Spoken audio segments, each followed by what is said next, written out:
I'm Brittany Lewis, a breaking news reporter here at Forbes. Joining me now is Forbes contributor, Dr. Gleb Tsipursky. Dr. Tsipursky, I appreciate you joining me today. Thank you so much for inviting me, Brittany. It's a pleasure. As we know, Twitter CEO Elon Musk, who was a huge advocate of the return to office, is actually shutting down the company's offices in Seattle and Singapore. So this is going against what he said initially. What were his thoughts on remote work previously? Well, his thoughts on remote work were very clear. He said that remote workers are only pretending to work. And he said everyone must go back to the office at least 40 hours a week. And that he was saying that remote workers are unproductive, that everyone must be visible, whether it's in Tesla on the factory floor, whether it's in Twitter in the office. And Twitter had a very clear policy of full-time remote work for anyone who wanted it before Elon Musk came to Twitter. And then once he came to Twitter, he took over, he said everyone must go back to the office. So we see that in the range of opinions on remote work, hybrid work, in-office work, he's at the very extreme edge of being anti-remote work and being fully office-centric. Are there a lot of CEOs out there like Elon Musk who's at this very extreme edge where they want employees back in the office for their 40 hours a week or however long they work? We do see that mainly in the financial sector. So Jamie Dimon and so on, leaders of Goldman Sachs, we see those folks talking about wanting to get their bankers in the office for as long as possible. So getting them in the office, ideally 5 days a week, maybe they'll take 4 days a week. We do see that, and that is definitely a thing. Now, that's not everyone. So we see that Citibank is being more flexible among the large banks, and they have more flexibility. But the financial sector is the main one of the remote capable employees who has that perspective. And of course, software engineers like Twitter are very much remote capable. Many people at Tesla are very much remote capable. Same thing at SpaceX. So among the remote capable employees, Elon Musk is really at the far edge. He's kind of the black and white. He's the black of the in office. He said initially when he became CEO that these remote workers are only pretending to work. Are those arguments founded? Not at all. So when you look at the productivity of remote workers, it's very clear that remote workers are overall more productive than in-office workers working on the same role. For example, there were a number of surveys done by neutral organizations like the Society for Human Resource Management and the Harvard Business School, which don't have a stake in the outcome. They find that remote workers, on average, people who work remotely versus office-centric, people who work remotely spend part of their time working remotely, report that 55% and over report they're more productive when working remotely. Something like 15% report they're less productive working remotely. The other 30% report that they're about as productive. So that's about self-reporting. We also see that from employee monitoring software. So employee monitoring software shows that remote workers are more than 5%, over 5% more productive when they're working remotely versus working in the office and the same activities. And we know that remote workers have gotten more productive over time. There was a Stanford University peer-reviewed study which showed that remote workers were about 5% more productive than in-office workers in May 2020. And then they redid the study in May 2022 and found that remote workers were 9% more productive. So workers working remotely. Why this increase? Well, because we learned how to work together more effectively when working remotely, how to collaborate more effectively, communicate more effectively, lead more effectively, innovate more effectively. Also, there was an investment into technology. So back office technology, collaboration software, various things like cameras and Zoom and microphones that people can use in their home offices. So all of that made people even more productive. So the improvement, the increase in productivity for remote work over in-office work has clearly increased since this. Why are people more productive, aside from getting your office equipment to your house, more productive at their homes opposed to in the office? The big clear reason is the commute. So that's something that's all everyone sees, that's very visible, everyone agrees on. Yes, the commute is huge. There was a paper that came out just a couple of weeks ago showing that the an average commute for most people in the US is something like about an hour. And that's an average. Of course, in the more busy cities like San Francisco, New York City, it might be 2 hours. And workers spend about 40% of the time they save in the commute, 40% of the time working on their jobs. Other time they spend being caretakers or doing socializing, but 40% of the time they're working on their job that they didn't work on the commute. So they're working more hours per week. That's very clear. So if you think about 40 more minutes per day, so that's going to be 2 hours per week. That's a significant increase in your efficiency, 2 hours per week out of a 40-hour work week. That's your 5% right there. So that's just the 5% from working longer hours. Now, we also get another benefit because people are working in a more flexible manner. When you look at the flexibility, people have much more preference for working in a flexible and autonomous manner. People are more productive when they have more flexibility and work more autonomously, especially people who are knowledge workers, who are creatives. People can be more creative, they can be more flexible and have more autonomy. A third reason is energy levels. So different people have different energy levels throughout the day. Some of us are morning doves. We like to wake up at 5 a.m. and we're freshest up from 8 a.m. to 11 a.m. and we do our best work there. Some of us do our best work in the afternoon, and some of us are night owls. We prefer to wake up at 11 a.m. and then do our best work from 3 p.m. to 8 p.m. or something like that. And so the 9-to-5 office is just best suited for people who are in that middle category. It's not very well suited for people who are morning doves or people who are night owls. Whereas if you work from home, you can get your work done at a time when it aligns with your energy levels. So you're just going to be more productive.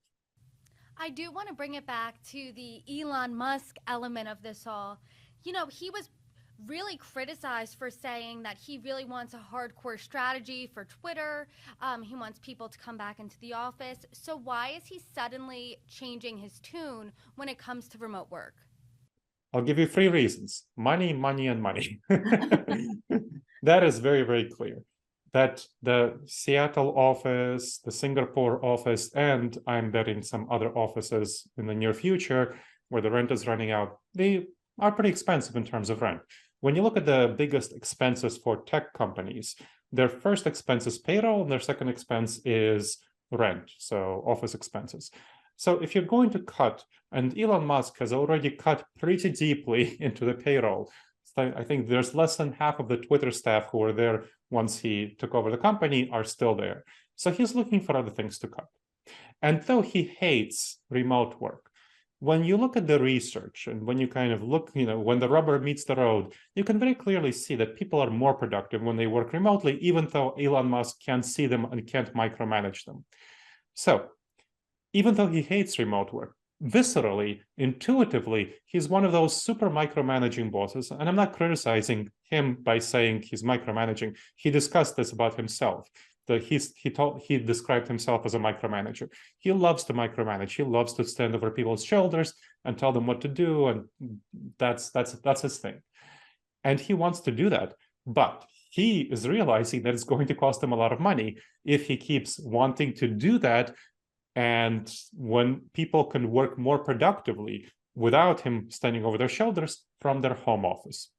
And therefore, he made the choice that in a tough economic environment, he's going to go against what's personally comfortable for him, which is having everyone in the office, and actually focusing on the company bottom lines, on what is best for the company, what is best for it financially, and what is best for it from a position of productivity. And that's why he closed those 2 offices. And that really has a very clear indication for where we're going, which I can talk about if you'd like. I would love to talk about where we're going, and I'm glad you brought up the money aspect because we've seen headlines of looming recession now for months. What's the impact of a potential recession on remote work? We're already seeing very clear impacts in a number of companies, even before this big news with Elon Musk and closing down offices.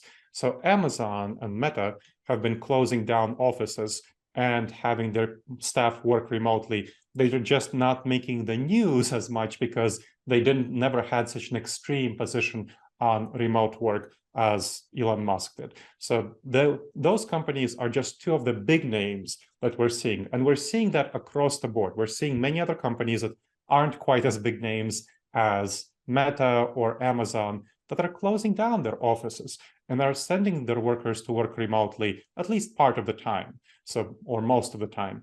And this is clearly the future. In a tough economic environment, leaders have to be more disciplined.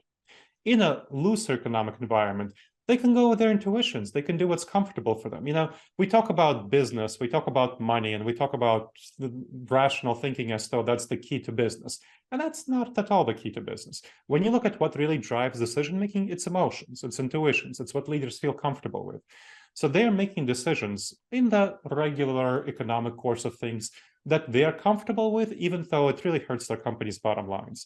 But they're not being disciplined for it because it's a nice time of wealth and they can do whatever they're comfortable with as long as they overall make their shareholders some money. However, in a time of recession, when the budgets are tight, there's much more of a focus on leadership discipline, where they really need to look for, okay, I need to cut costs and I need to do what's uncomfortable for me, even though that's not something that I feel like doing. That's not something that's intuitively beneficial and pleasant for me.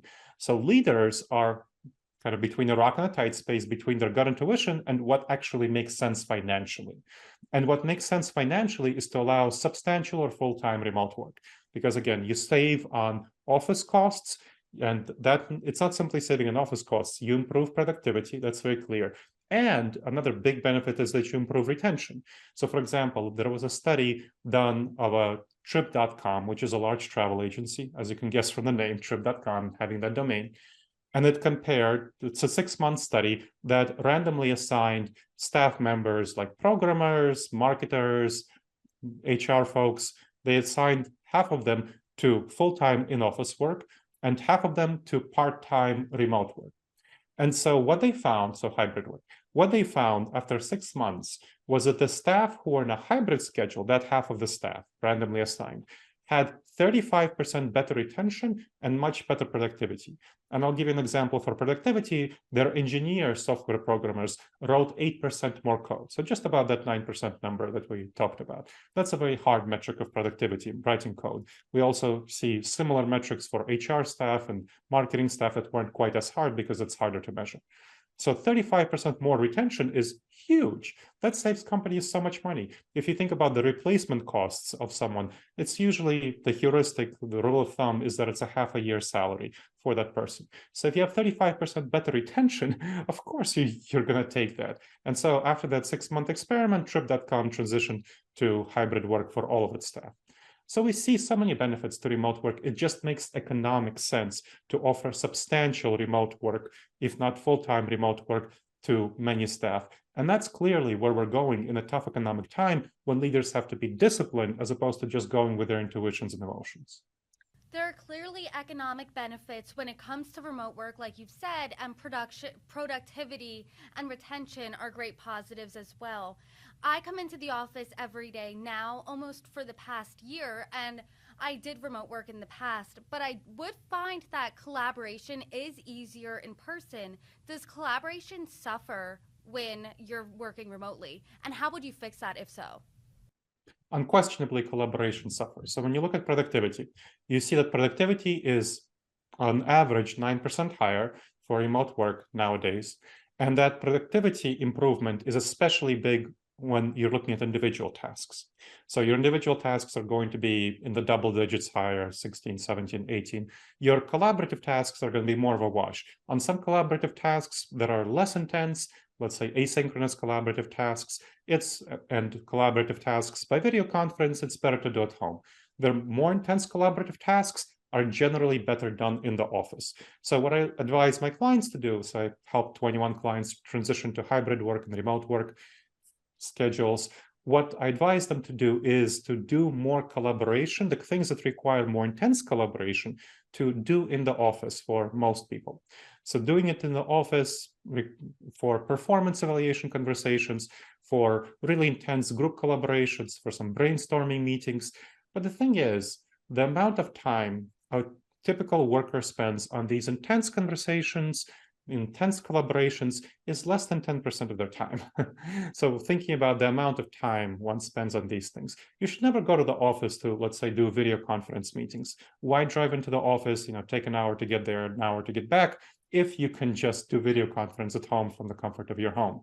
Why go to the office to do collaborations like, let's say, asynchronous communication and email? You don't need to drive to the office to do that. You can do that at home. And of course, much of the individual workers' tasks are just focused work. They're writing reports, they're figuring out code, and so on, doing design. So most of the work week, something like 4 out of 5 days, are best spent at home for most people. But 1 day a week in the office is a good schedule for most people. So that's what I advise most of my clients to do.